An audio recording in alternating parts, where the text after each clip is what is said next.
Oke, baik teman-teman. Hari ini kita masuk ke record, set, dan file ya.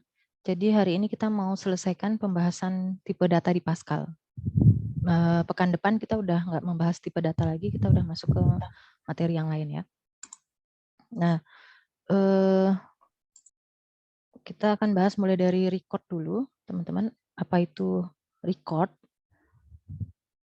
Jadi di Pascal itu Pascal menyediakan suatu tipe data terstruktur yang disebut dengan record. Jadi selain array, ada tipe terstruktur kedua yaitu record. Kalau kemarin array itu semua elemennya itu isinya harus sama tipenya ya. Jadi misalnya kotak pertama isinya integer, kotak kedua, ketiga dan seterusnya sampai dengan n itu isinya harus integer semua gitu kan ya kemarin kalau array ya.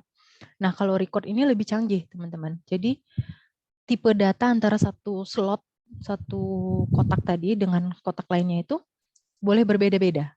Boleh berbeda-beda. Jadi nah, kalau di record itu kita menyebutkan masing-masing item data itu dengan field. Kalau array kemarin kita sebutnya elemen ya. Elemen, ada n elemen. Kalau record itu kita menyebutnya field. Nah, jadi record itu bisa kita katakan ya, terdiri dari kumpulan field yang dapat berbeda tipe. Jadi kalau array isinya ada elemen, n elemen, di mana tipe datanya harus sama. Kalau record itu ada n field. Ya, ada macam n field yang dimana tipenya itu masing-masing field itu boleh beda-beda. Nah, cara mendeklarasikan record itu seperti ini. Kita bisa deklarasikan di bagian var ya menjadi variabel bertipe record. Jadi kita tuliskan nama recordnya _2 record gitu ya. Nama recordnya _2 record. Jadi ini program tahu oh si nama record ini tipenya record. Nah, karena record itu terdiri dari kumpulan field, jadi kita lanjutkan deklarasinya dengan menyebutkan nama-nama fieldnya. Nama-nama field pertama, kedua, ketiga, sampai dengan n. Dan tipenya mau apa. Misalkan field pertama tipenya integer, field kedua tipenya integer juga, field ketiga char, field ke n misalkan array misalkan. Ya. Atau kita bisa deklarasikan di dalam type ya. Ingat kita bisa membuat tipe data bentukan ya dengan kata kunci type ini. Jadi recordnya ini menjadi tipe data baru ya, yang kemudian nanti kita bisa gunakan di deklarasi variabel. Nah, perhatikan di sini bedanya kalau di dalam var deklarasinya menggunakan _2, kalau di dalam type menggunakan sama dengan. Nah, nanti nama record ini udah jadi tipe data baru, bisa digunakan saat deklarasi variabel. Misalkan nama variabelnya apa? Misalkan X, maka X ini tipenya adalah record. Sampai sini gimana? Masih bisa ngikutin ya? Jadi bukan agak lagi ya, berbeda sekali deklarasinya dengan array kemarin. Karena di sini ada n field yang berbeda-beda tipe datanya antara satu field dengan lainnya. Jadi kita harus deklarasikan juga n field itu masing-masing tipenya apa. Nah, contoh misalkan kita punya record pegawai misalnya ya. Data-data pegawai itu kan macam-macam ya. Bisa nama, gaji, alamat, umur. Nah, itu kan tipe datanya kan beda-beda. Tapi kita mau jadiin satu, ini data pegawai gitu kan. Nah, itu bisa kita gunakan record dalam hal ini. Jadi kita deklarasikan di dalam di bawah kata kunci var ini namanya pegawai gitu ya. Pegawai _2 record. Nah, record ini terdiri dari field kode pegawai, ini tipenya string, panjangnya 5. Kemudian ada field nama, panjang tipenya string, panjang 15. Ada field alamat, tipenya string, panjangnya 20. Kemudian ada tipe gaji, field gaji, tipenya long integer. Nah, di akhir jangan lupa kasih n_2. Berarti recordnya sampai sini. Nah, ini bisa juga kita deklarasikan menjadi tipe data bentukan. Misalkan kita kasih nama ini tipe data pegawai gitu ya. Nah, perhatikan di sini ini tadi _2 tinggal diganti jadi sama dengan. Nanti di deklarasi variabel kita bisa gunakan data pegawai ini sebagai tipe data baru. Misalnya ini variabel pegawai Oh, tipe datanya itu data pegawai. Artinya pegawai ini nanti punya field ID pegawai, nama, alamat, dan gaji. Nah, kemarin kalau di array, kita mau mengakses suatu elemen itu kan pakai indeksnya ya kemarin ya. Pakai indeksnya. Misalkan indeksnya 1 sampai 10, maka X1, X2 gitu kalau kemarin kan. Kalau di sini kan nggak ada indeks, adanya nama field ini, nama field. Nah, jadi untuk mengaksesnya, contoh ya, kita lihat contoh penggunaan record di sini. Misalnya kita punya record siswa. Kita punya record siswa. Isinya ada, isi fieldnya ada nama, umur, sekolah, kota, ya. Tipenya ada, nama itu string, umur itu integer, sekolah itu juga string, kotanya itu string. Nah, kita mau mengisi masing-masing field ini ya, mengisi data masing-masing field ini, kemudian mencetaknya.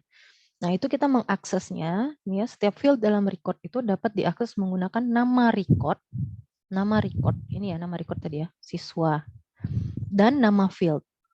Nah, ini nama-nama fieldnya. Dipisahkan oleh titik. Jadi misalnya kita mau memanggil nama, maka siswa titik nama, siswa dot nama. Misalkan kita isi Anto, siswa dot umur, kita isi 17 misalnya, siswa dot sekolah, SMA 1 Durian Runtuh, siswa dot kota Palembang. Jadi mengaksesnya nama record, titik, nama field. Ya, beda ya, kalau array kemarin nama array dalam kurung siku, indeksnya. Kalau ini nggak ada indeks, tapi pakai nama field. Demikian juga misalnya kita mau write len, mau cetak ini ya, nama, umur, sekolah, dan kota ini. Nah, kita aksesnya pakai nama record, titik, nama fieldnya. Jelas ya, ini kalau dijalankan, outputnya adalah yang tadi sudah diinputkan. Anto, 17, SMA 1 Durian Runtuh, kota Palembang. Kita lihat contoh penggunaan record lainnya ya. Tadi yang pegawai tadi ya, kita jadikan tipe data bentukan, kemudian di deklarasi variabel kita gunakan ya. Kita punya variabel pegawai, tipe datanya adalah data pegawai. Nah, ini cara mengakses masing-masing field ini ya, karena nama variabelnya di sini pegawai ya, bukan data pegawai loh ya. Nama recordnya pegawai. Ini adalah tipe data. Jadi yang kita akses di sini pegawai titik ID peg gitu ya. Bukan data pegawai. Kalau ini tadi, jadi yang dilihat ini nama variabelnya ya, nama variabel recordnya itu pegawai. Pegawai titik ID pegawai berapa, misalkan kita isi 001. Pegawai dot nama apa isinya, pegawai dot alamat isinya apa, pegawai dot gaji. Nah, ini kalau mau dicetak sama, tinggal panggil nama variabel recordnya, terus nama fieldnya, dipisahkan dengan titik. Jadi ini kalau dijalankan, outputnya adalah yang tadi udah diinputkan ini. Sampai sini masih bisa ngikutin teman-teman? Jelas ya? Nah, kalau misalkan tadi kita lihat ya, penggunaan field atau pemanggilan field tadi kan harus disertai nama ininya nih, nama recordnya ini ya.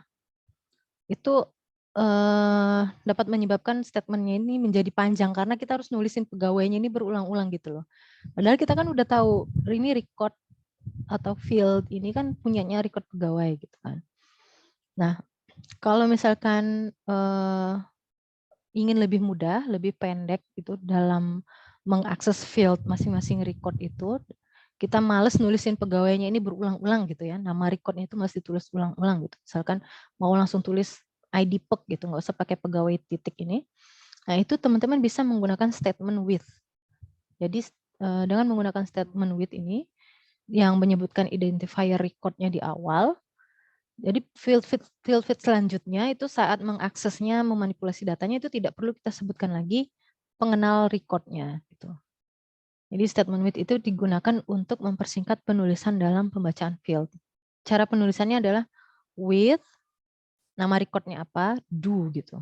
Jadi misalnya yang pegawai tadi, nah di sini ya, sebelum kita manipulasi data atau kita akses field-fieldnya itu, di bawah begin ini kita tulis gini, with pegawai, do, nah baru apa yang mau kita lakukan di antara statement begin dan end ini. Jadi kita blok menggunakan begin dan end. Nah, perhatikan ya bedanya ya. Kalau ini tadi begin dan end untuk program kan. Nah, kalau ini ada tambahan with pegawai do. Nah, apa yang mau kita lakukan dengan pegawai itu? Jadi di dalam blok ini, di dalam blok begin dan end ini, kita tidak perlu lagi memanggil pegawai di sini. Lihat ya, di sini langsung kita akses nama fieldnya ini, ID perk, nama, alamat, gaji. Di sini juga ID perk, nama, alamat, gaji. Nah, ini jadi contoh yang sebelumnya kalau menggunakan with pegawai, with statement with, jadinya seperti ini. Tapi kalau misalkan jadi malah bingung Bu kalau karena nanti tambah blok makin banyak subbloknya. Ya udah, kalau misalkan tidak nyaman dengan pembuatan blok-blok seperti ini, mau ditulis pegawai nama recordnya juga nggak masalah. Toh kalau teman-teman pakai VS Code kan biasanya ada suggestion-nya ya, tidak perlu menuliskan ulang. Nah, dalam contoh sebelumnya itu kan tipe data recordnya kita gunakan untuk menyimpan satu record ya. Kayak gini tadi, ini kan kita menyimpan datanya Andi ya. Terus kalau ini tadi kita menyimpan datanya Anto. Oke, satu record isinya. Gimana kalau misalnya siswanya itu ada banyak, siswa kedua, siswa ketiga, atau pegawainya juga banyak, pegawai ke-1, pegawai kedua. Bagaimana cara menyimpannya kira-kira? Nah, itu bisa kita buat banyak variabel dengan tipe data record yang sama. Jadi contohnya misalnya kita punya record buku ya, kita punya record buku. Kita jadikan tipe data dengan nama books, ini ya. Books ini adalah record, isinya nanti ada title, judul ya, penulis, subjeknya apa, book ID-nya apa gitu. Nah ini tipe data record, tipe data bentukan yang kita definisikan. Dia tipenya adalah record dengan 4 field, namanya adalah books. Oke, sampai di sini kita sudah punya tipe data books. Kita mau simpen ada banyak buku, buku pertama, buku kedua, dan ketiga dan seterusnya sampai buku ke N. Nah itu bisa kita deklarasikan di var ini banyak buku gitu. Book 1, book 2, book 3, sampai book ke N. Tipe datanya adalah books. Nah jadi nanti memanipulasi datanya atau mengakses fieldnya berdasarkan nama masing-masing gitu. Nama record masing-masing. Nama record yang pertama kan book 1. Nanti book 1.title isinya apa? Misalkan C programming. Book 1 judul penulisnya siapa? Book 1 subjeknya apa? Book 1 ID apa gitu. Nah, jadi tidak saling mengganggu gitu ya. Tidak saling mengganggu antar data record ini. Nanti kalau yang book 2 ya book 2 lain lagi, book 3 lain lagi dan seterusnya sampai book ke N. Begitupun ketika kita mau cetak ya, ketika kita mau cetak, maka kalau mau mencetak title buku pertama ya panggil book 1.title. Book 1.author, book 1.subject dan seterusnya sampai nanti book 2 juga demikian. Nah, ini kalau dicetak dijalankan programnya outputnya adalah seperti ini. Jadi yang book 1 itu datanya sendiri, book 2 datanya sendiri. Tapi kalau misalnya booknya ada banyak, misalkan kita mengelola data di sebuah perpustakaan atau toko buku di mana jumlah buku itu bukan hitung jari ya, bisa ratus atau ribuan. Kira-kira gimana caranya? Ada ide nggak teman-teman? Pakai array, Bu. Pakai array. Jadi gimana tuh, Danang? Misalkan book, terus booknya ini bertipe array, terus nanti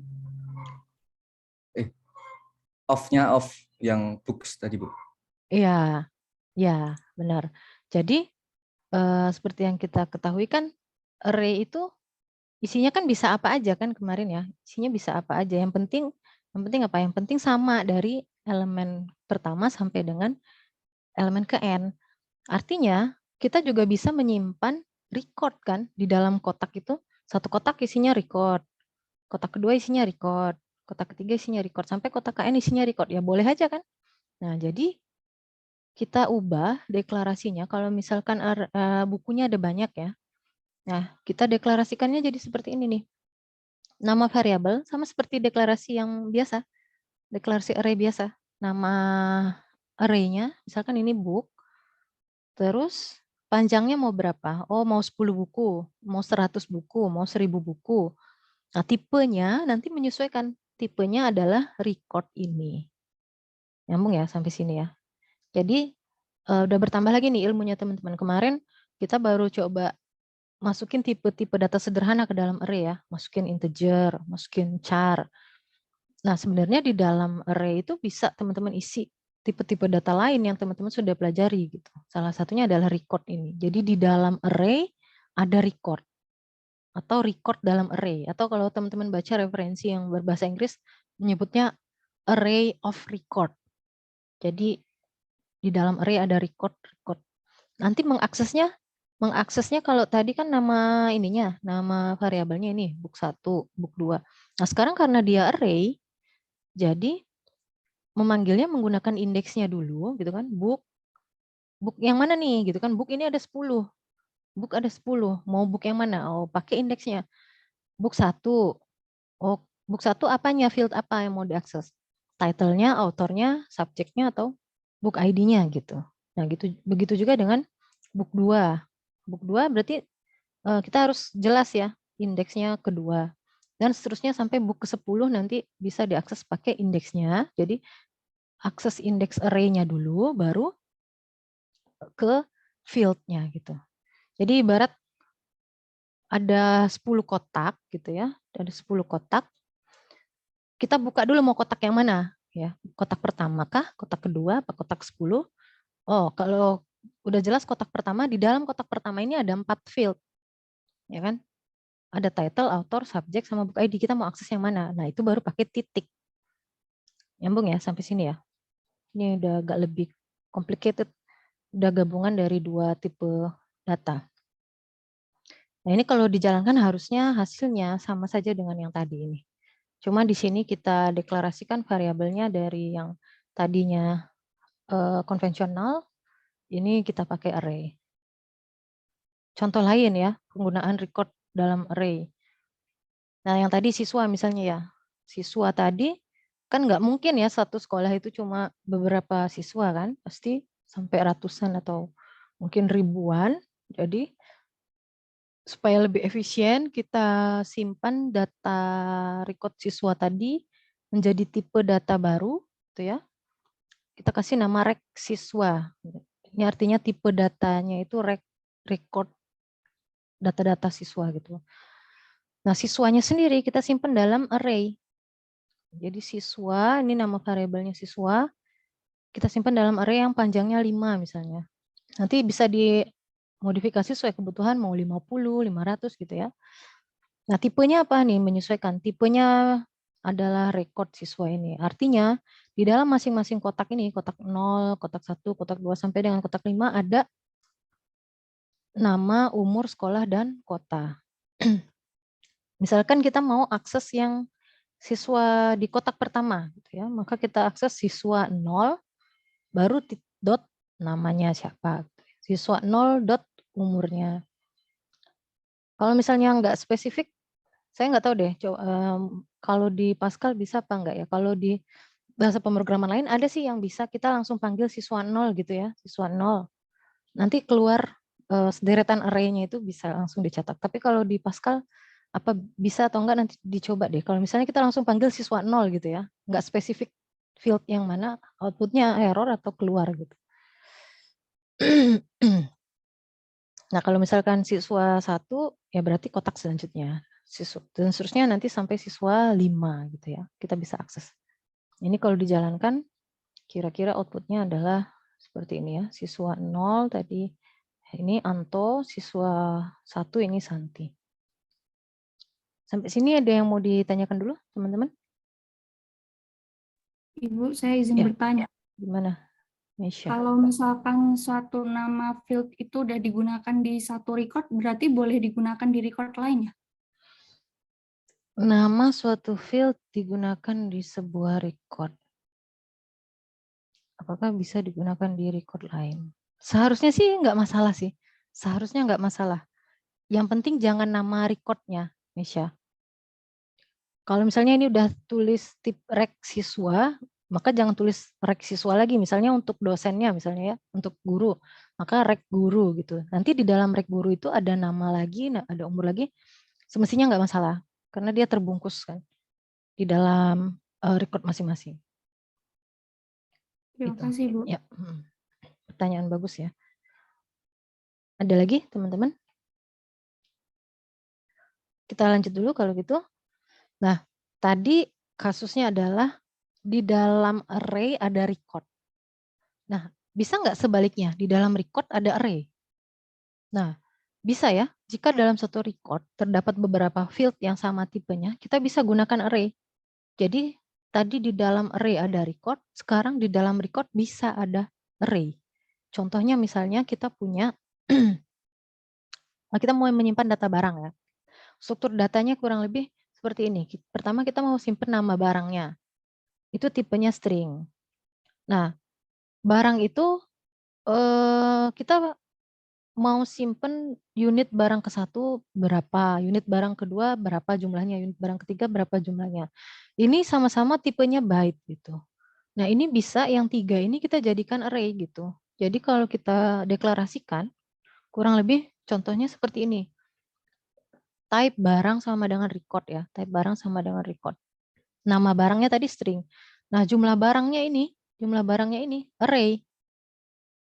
Nah, bisa juga jadi kebalikannya di dalam record, tadi kan bisa memuat tipe data apa saja ya kan? Record itu field-nya itu bisa memuat tipe data apa saja yang berbeda-beda jenisnya.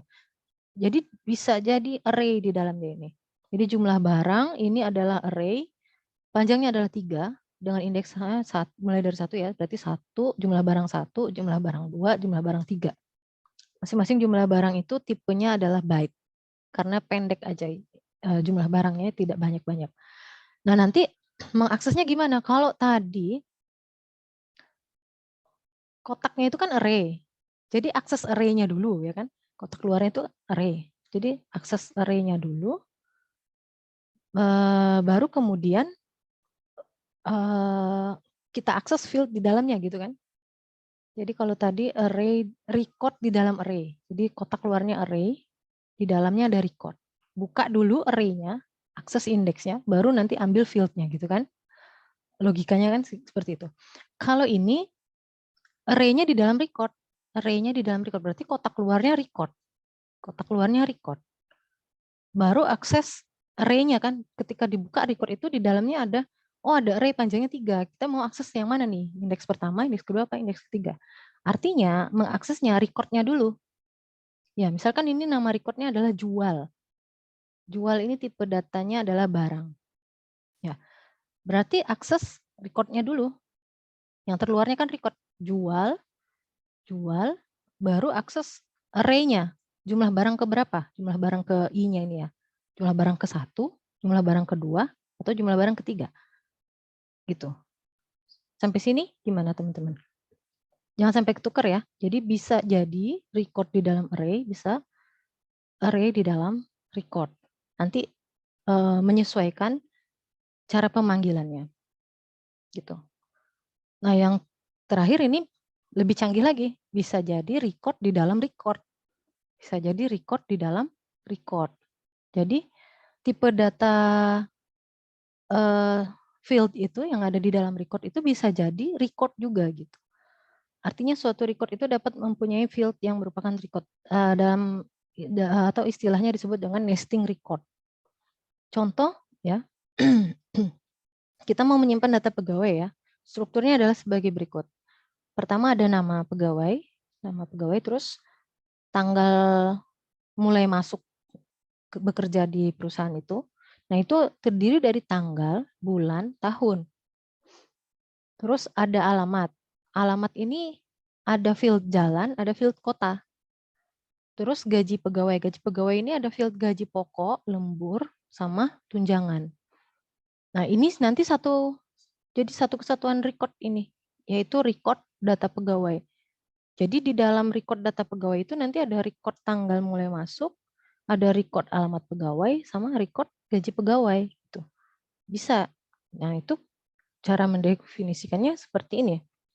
Bisa seperti ini, nanti ada banyak cara lain, tapi bisa seperti ini.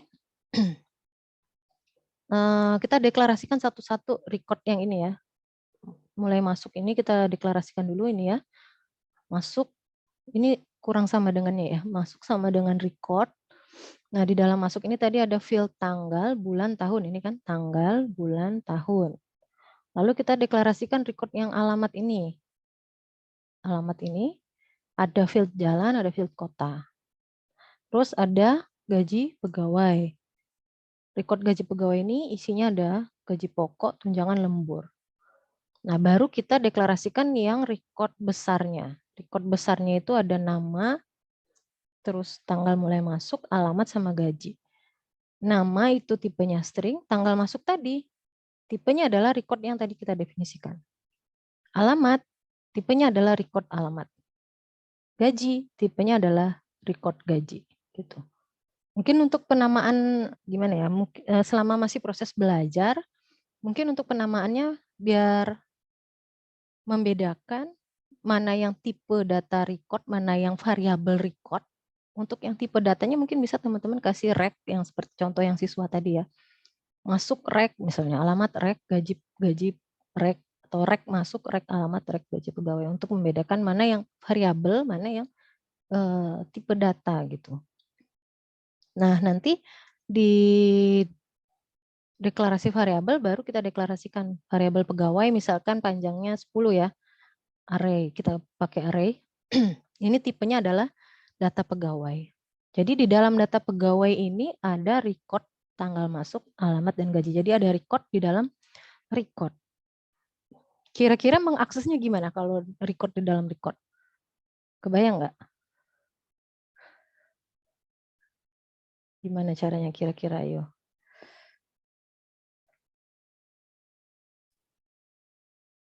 Saya izin menjawab, Bu. Ya, gimana Gus? Kira-kira Gus?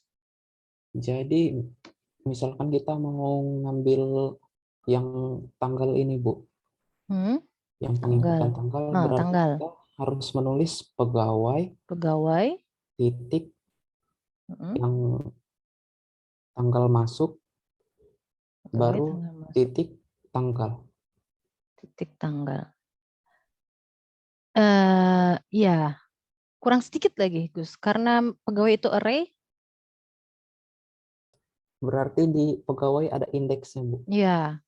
Berarti pegawai keberapa ya? Pegawai keberapa nih yang mau diakses datanya? Misalnya kita mau akses tanggal masuk dari pegawai pertama, berarti pegawai buka kurung di dalam kurung siku pegawai 1 ya, 1 titik tanggal masuk, titik tanggalnya. Ingat yang diakses itu adalah nama ininya ya, nama bukan masuknya ini kan tipe data. Jadi tapi nama variabelnya gini. Nama fieldnya, sorry. Nah, contoh seperti ini ya. Tadi misalnya ini contoh lain kita punya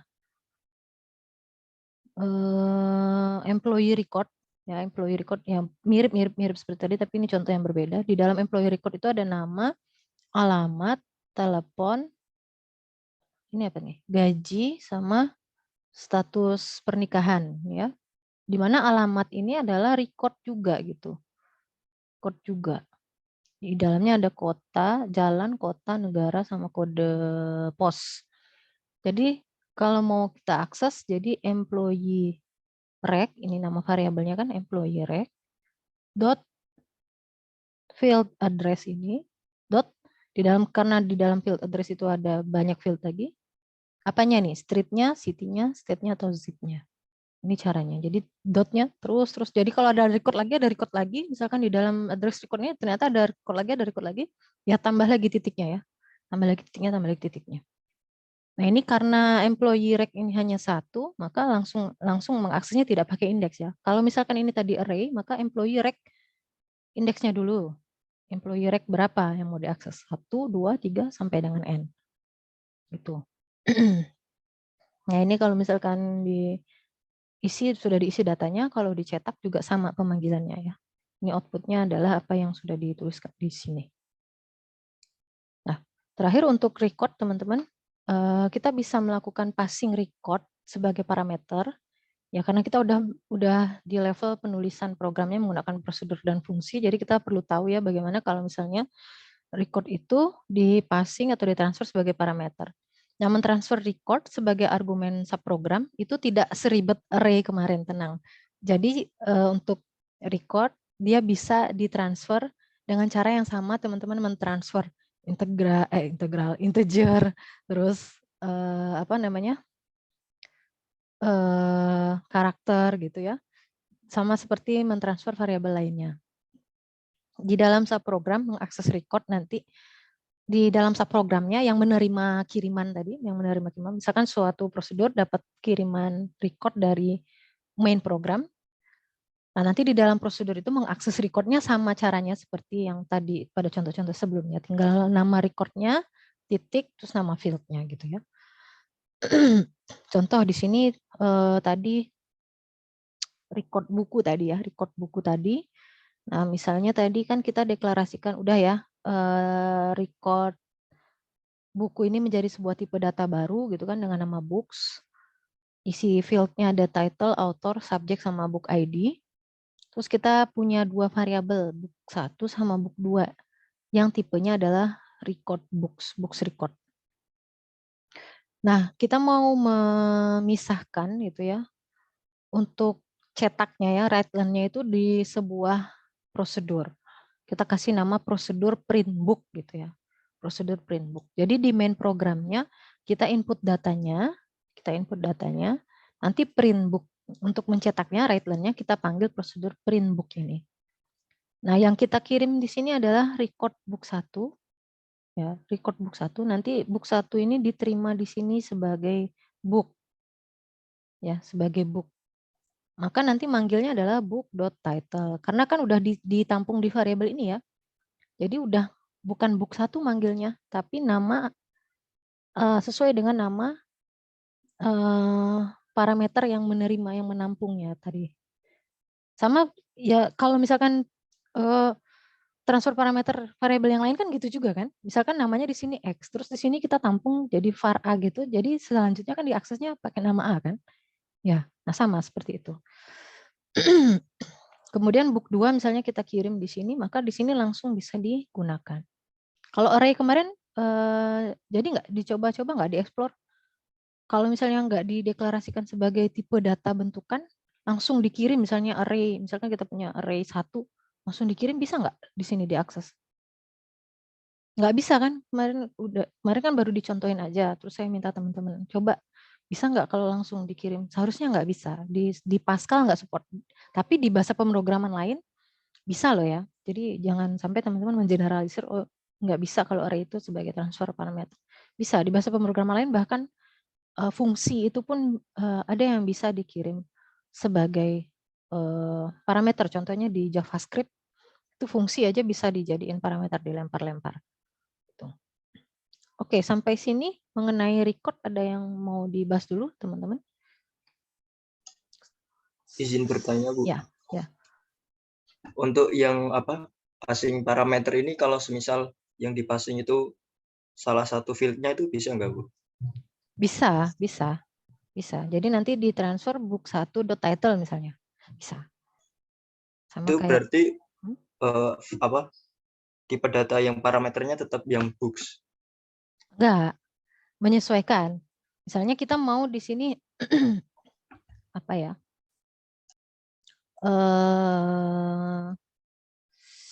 Book autornya aja misalnya ya, atau book title-nya aja. Karena parameter di sini book 1.title, book 1.title kan tipenya string. Ingat ya, aktual parameter sama apa namanya? Satu lagi masih ingat nggak teman-teman? Aktual sama? Hah? Aktual sama formal. Aktual sama formal syaratnya harus sama apa boleh beda tipe datanya? Harus sama. Harus sama ya kan. Jadi kalau misalnya di sini book 1.title karena tipe datanya adalah string, maka yang menampungnya kontainernya juga harus string. Misalkan var A. Var A harus string. Kalau yang dilempar misalkan book 1.bookid karena long integer, maka di sini juga harus yang menerima long integer. Itu ya, teman-teman ya. Tadi siapa yang Terima nanya tadi? kasih, Bu. Ya jelas ya, sudah ya. Oke. Karena ini record, maka di sini juga record. Jadi disamakan. Ada lagi mengenai record? Kalau tidak ada, kita lanjut ya, teman-teman. Berikutnya saya akan menjelaskan mengenai set dan file. Sebenarnya kalau teman-teman lihat di silabus dari Prodi itu nggak ada sih pembahasan mengenai set dan file, itu udah di luar cakupan perkuliahan kita. Tapi di sini saya hanya akan menyampaikan untuk tambahan pengetahuan aja bagi teman-teman. Jadi tadi selain array dan record di Pascal itu ada tipe data terstruktur. Jadi nanti kalau misalkan belajar bahasa pemrograman lain bisa jadi nanti tipe data terstrukturnya beda-beda ya. Ada tambahan lain lagi nanti tipe datanya. Jadi ini yang kita pelajari baru sebatas di Pascal aja gitu. Nah, di tipe data di Pascal itu ada juga yang namanya set. Kalau set ini mirip seperti enumeration. Jadi di mana kita menentukan sendiri ya isi datanya apa. Tapi kalau misalkan di enumeration kemarin operasinya itu kan secara ordinal. Ya, kita nggak bisa operasiin elemennya itu langsung gitu kan. Tapi yang dipanggil adalah nilai ordinalnya itulah yang kita operasikan. Nah, kalau misalkan di set himpunan ya. Set itu kan bahasa Indonesia himpunan. Jadi tipe data set ini operasinya itu sama persis dengan konsep himpunan yang teman-teman pelajari di matematika. Nah, gitu. Contoh deklarasinya misalnya gini ya. Set days ini days Monday, Tuesday, Wednesday sampai Sunday. Ini kan enum ya. Kalau ini enum kan. Huruf misalnya letters. Ini set of character. Day set of days. Nah, ini cara deklarasinya. Jadi bedanya dengan enum kita bisa menentukan isinya sendiri, bisa juga kita menggunakan tipe data yang udah ada, misalnya karakter. Kemarin kalau di enum kan nggak mau ya, nggak mau kalau misalnya kita ngambil sebagian dari karakter atau sebagian dari integer, harus benar-benar nilai yang belum ada sebelumnya di Pascal gitu kan. Kalau enumeration. Jadi kalau set itu versi lebih canggihnya si enum gitu lah ya.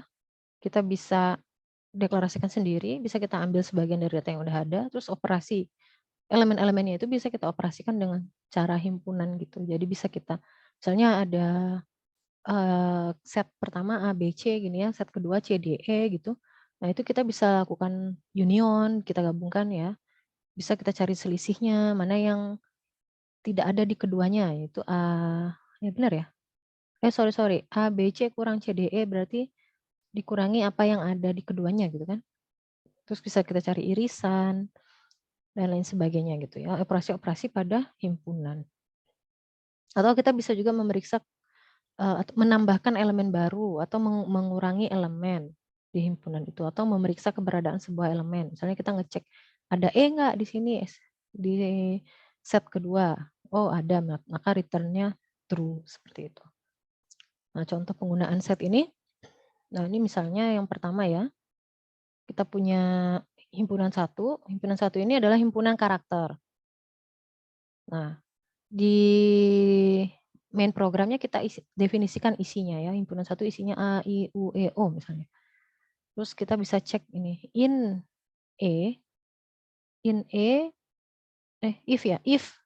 E in himpunan satu, nanti kita ngecek ya, ini ada nggak di himpunan satu? Kalau ada, write len, ada di himpunan satu. Gitu. Atau misalnya kita bisa lakukan operasi ini ya, tambah tadi apa? Kalau tambah tadi, ini ya, union. Nah ini berarti kalau misalnya kita punya himpunan 1, himpunan 2, dan himpunan 3 yang ini merupakan himpunan karakter, di mana himpunan 1 kita definisikan isinya A, I, U, E, O, himpunan 2 X, Y, Z, nanti himpunan 3 bisa kita tambahin. Nah ini kan kemarin nggak bisa nih di enum kan nggak bisa. Nah himpunan 1 tambah himpunan 2 nanti hasilnya adalah gabungan dari isi himpunan 1 dan himpunan 2. Itu mengenai set. Lalu ada file ya. File, apa itu file? File itu ya file ya, untuk penyimpanan data gitu kan. Umumnya didefinisikan sebagai kumpulan item, komponen, atau elemen yang saling berkaitan. Nah, yang disimpan di disk atau media penyimpanan eksternal lainnya. Biasanya isinya tuh berurutan ya, dari item pertama, kedua, 3, 4, dan seterusnya sampai nanti akhir file itu disebut dengan end of file. Jadi file, kenapa ada tipe data file? Jadi file itu diakses untuk melakukan salah satu dari operasi berikut, membaca dari file atau menulis ke file. Jadi selama ini kalau teman-teman menuliskan program gitu kan, udah ya outputnya udah di write line ditampilkan ke layar, udah setelah selesai program itu berjalan, outputnya hilang gitu kan. Kalau mau lihat lagi outputnya harus run lagi gitu kan. Nah, dengan file ini teman-teman bisa menuliskan output akhir dari program yang teman-teman buat itu ke dalam sebuah file. Udah tersimpan nanti misalkan di file apa, .dat atau .txt, .csv atau apapun lah itu ya. Nah itu. Jadi gunanya file itu untuk menulis ke file output dari program yang udah teman-teman buat, atau bisa membaca juga. Biasanya selama ini kan kalau inputan di input oleh user kan ya, kita minta user input kan, read gitu, terus kita read, kita simpan ke variabel. Bisa juga program yang kita buat itu nanti tidak hanya sekedar meminta inputan dari user, tapi membaca file yang sudah ada sebelumnya di misalnya di program. Misalkan nanti teman-teman ketika programmingnya udah lebih advance, misalnya untuk pengolahan data statistik misalnya, nanti datanya data sekunder ngambil dari BPS, udah disimpan di suatu file misalkan .csv. Nah, kan nggak mungkin itu diketik satu-satu lewat inputan kan, jadi teman-teman harus tahu caranya gimana membaca file itu membaca data dari file itu gitu kan. Walaupun nanti mungkin makainya nggak Pascal, tapi prinsip kerjanya sama, tapi nanti tinggal menyesuaikan sintaknya aja apapun bahasa pemrograman yang nanti teman-teman gunakan gitu. Nah di Pascal itu, di Pascal standar ada 2 jenis file. Jadi Pascal membedakan jenis file, itu ada yang pertama file teks, yang kedua adalah non-teks. Sebenarnya dua-duanya itu teks juga sih sebenarnya. Kalau yang file teks itu umumnya disimpan dalam format .txt, kalau yang non-teks tadi .dat misalnya gitu ya.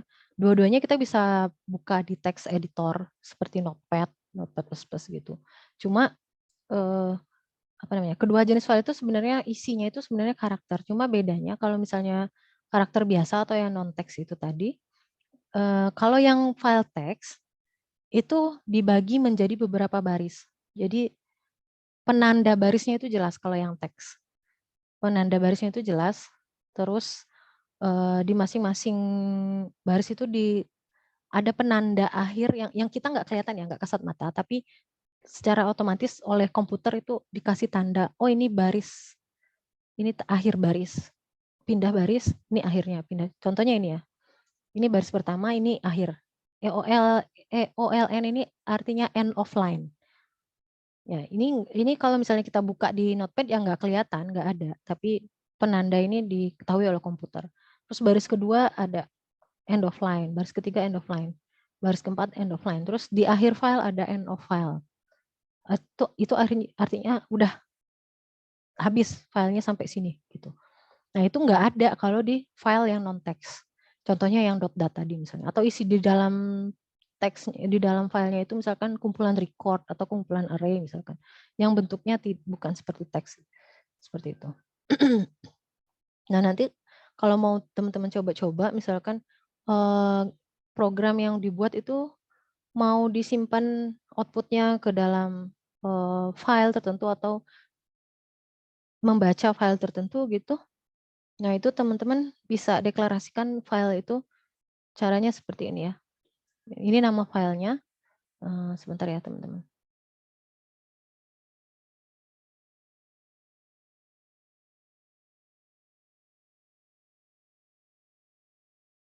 Nah, itu teman-teman bisa deklarasikan sama seperti mendeklarasikan variabel biasa namanya gitu ya. Misalkan ini mau jadi tipe data bentukan ya, udah berarti di sini di bawah type.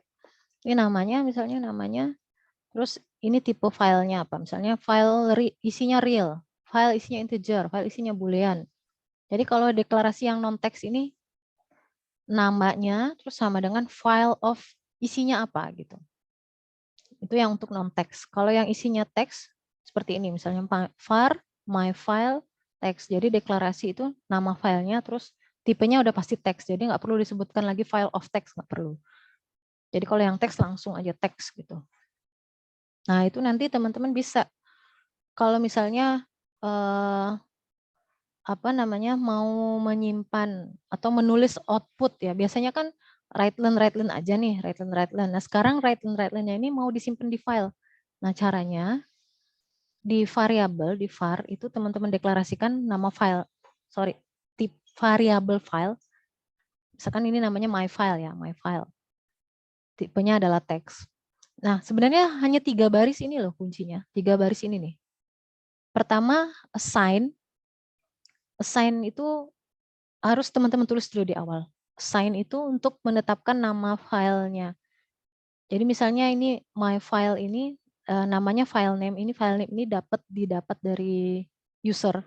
Misalkan namanya apa mau coba.txt. Jadi nanti nama my file ini adalah coba.txt. Atau misalkan yang di input apa ya, belajar.txt. Maka nanti belajar.txt ini disimpan ke my file. Ini harus yang pertama assign ini. Terus rewrite. Rewrite ini untuk membuka. Udah ini kan sampai sini udah ya, tetapkan nama file itu di-create oleh komputer, terus dibuka. Rewrite itu fungsi untuk membuka file untuk ditulis. Nah udah ini tinggal nanti yang write len yang biasanya teman-teman tampilkan, sekarang ditaruh my file, apa teksnya. Jadi ini nanti nggak tampil di layar, ini nanti ditulis di my file ini. Gitu. Nanti boleh dicoba-coba aja. Dicoba-coba.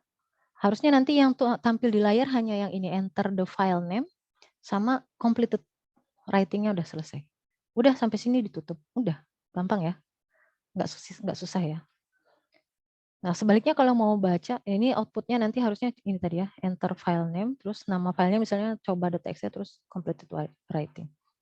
Sebaliknya kalau misalnya membaca, juga sama, cuma 3 baris ini kuncinya ini. Assign ini wajib di awal, harus kita panggil dulu filenya itu, terus disimpan ke variabel my file.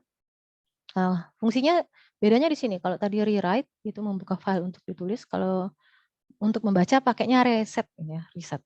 Reset ini membuka file untuk dibaca.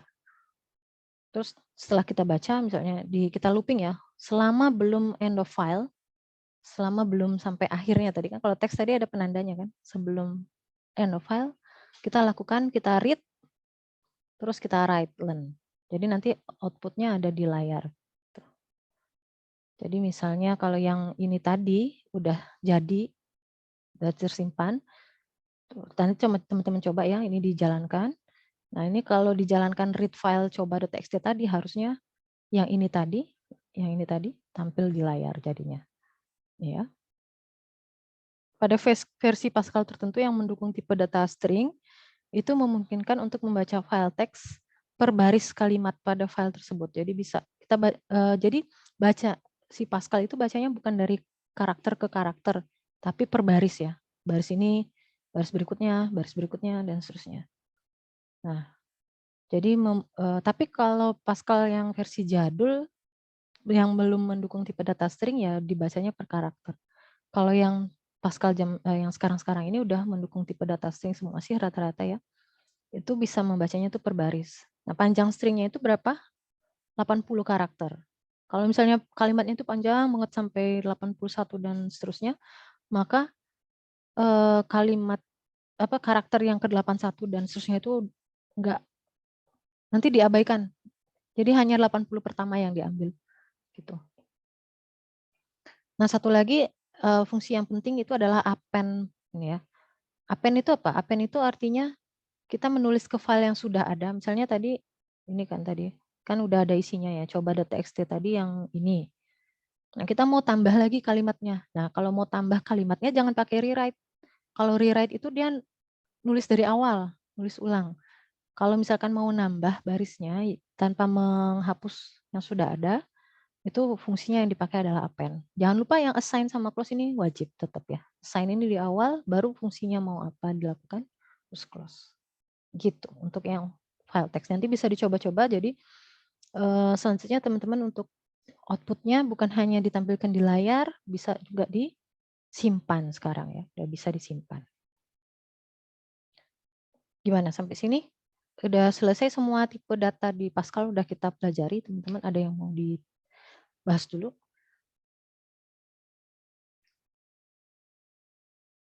Berikutnya untuk latihan, teman-teman bisa coba tulis ulang program-program berikut ya, dan pelajari cara kerjanya. Jadi tidak perlu teman-teman pikirkan algoritmanya, ini hanya mencoba saja.